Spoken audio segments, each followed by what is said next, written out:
नन्ही चिड़िया एक बड़ी सीख। एक बार एक नन्ही चिड़िया अपने परिवार से दूर रास्ता भटककर बहुत दूर निकल गई। वह अपना आशियाना भूल गई, उसका आशियाना कहाँ है। और शाम होने वाली थी। नन्ही चिड़िया बहुत परेशान थी और उड़ने की कोशिश कर रही थी, लेकिन वह उड़ नहीं पा रही थी। यह मंजर दूर बैठे दो परिंदे देख रहे थे। कुछ देर बाद दोनों परिंदे नन्ही चिड़िया के पास आए। नन्ही चिड़िया खुश हो गई, सोची अनजान परिंदे मेरी मदद के लिए आए हैं, मुझे मेरे आशियाने तक पहुंचा देंगे। अनजान परिंदा नन्ही चिड़िया से कहता है, क्या हुआ नन्ही चिड़िया, तुम्हें उड़ान भरना नहीं आ रहा है? तब नन्ही चिड़िया कहती है, क्या आप मुझे उड़ान भरना सिखा देंगे?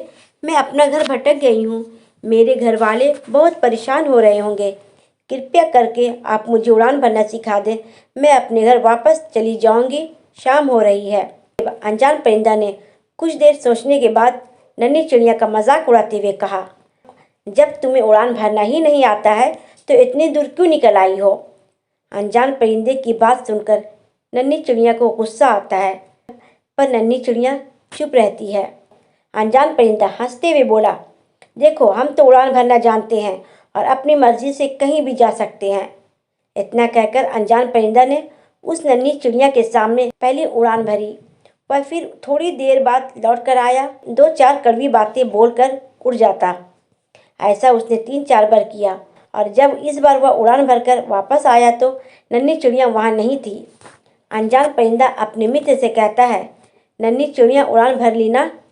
उस समय अनजान परिंदे के चेहरे पर खुशी झलक रही थी। मित्र परिंदा बोला, हाँ नन्ही चिड़िया ने तो उड़ान भर ली, लेकिन तुम इतना खुश क्यों हो रहे हो? तुमने तो उसका कितना मजाक बनाया। अनजान परिंदा मित्र परिंदा से कहता है, तुमने मेरी सिर्फ नकारात्मक पर ध्यान दिया, लेकिन नन्ही चिड़िया ने मेरी नकारात्मक पर कम और सकारात्मक पर ज़्यादा ध्यान दे रही थी। इसका मतलब यह है कि उसने मेरे मजाक को अनदेखा करते हुए मेरी उड़ान भरने वाली चाल पर ज़्यादा ध्यान दिया और वह उड़ान भरने में सफल हुई। मित्र परिंदा बोला, जब तुम्हें उसे उड़ान भरना सिखाना ही था तो उसका मजाक बनाकर क्यों सिखाया? अनजान परिंदा अपने मित्र से कहता है, नन्ही चिड़िया अपने जीवन की पहली बड़ी उड़ान भर रही थी और मैं उसके लिए अजनबी था। अगर मैं उसको सीधे तरीके से उड़ान भरना सिखाता तो वह पूरी ज़िंदगी मेरे एहसान के नीचे दबी रहती और आगे भी शायद ज़्यादा कोशिश खुद से नहीं करती। मैंने नन्ही चिड़िया के अंदर छिपी हुई लगन देखी थी। जब मैंने उसको कोशिश करते हुए देखा था तभी मैं समझ गया था, बस उसे थोड़ी सी दिशा देने की ज़रूरत है। और जो मैंने उसे अनजाने में दी वो अपनी मंजिल को पाने में कामयाब हुई। अब वो पूरी ज़िंदगी खुद से कोशिश करेगी और दूसरों से कम मदद मांगेगी। इसी के साथ उसके अंदर आत्मविश्वास भी ज़्यादा बढ़ेगा।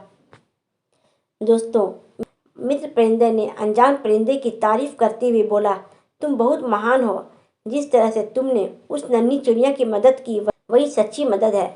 दोस्तों, सच्ची मदद वही है जो मदद लेने वाले को ये महसूस ना होने दे कि उसकी मदद की गई है।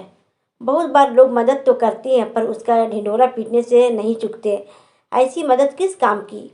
परिंदों की यह कहानी हम इंसानों के लिए भी एक सीख है कि हम लोगों की मदद करें पर उसे जताएं नहीं। दोस्तों, आज की कहानी आपको कैसी लगी हमें कमेंट सेक्शन में ज़रूर बताइएगा। इसी तरह की कहानी सुनने के लिए मेरे चैनल को सब्सक्राइब ज़रूर करें। चलिए मैं आपसे फिर मिलती हूँ एक नई कहानी में। तब तक अपनी हिंदी कहानी सेंटर को दीजिए इजाज़त।